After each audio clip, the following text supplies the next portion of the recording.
vous invite donc à participer activement aux discussions qui auront lieu et à contribuer de manière significative non seulement à l'atteinte des objectifs de ce forum, mais aussi et surtout pour servir de base solide aux prochaines rencontres de haute instance comme celle de la COP.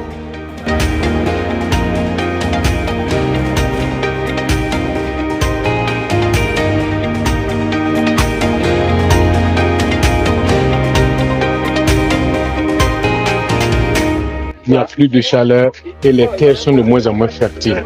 Et on se rend compte que de cet état de fait, cela engendre donc des maladies, comme la diarrhée, comme d'autres maladies hydriques qu'on ne connaissait pas ou qui étaient en voie de disparition et qui sont en train d'émerger de nos jours.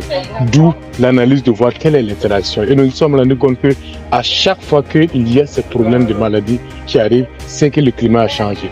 Vous savez que c'est là qu'il nous a amené l'analyse de comprendre quel est le lien entre le changement climatique et la santé. Et nous sommes rendus compte qu'il y a un lien connexe entre la question de la santé et les questions de changement climatique. S'il y a beaucoup de pluie, on le comptera moins.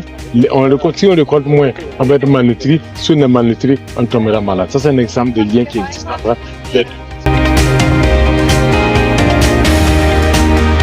Au niveau des pays participants, c'est d'abord on va démontrer le lien entre ces deux thématiques.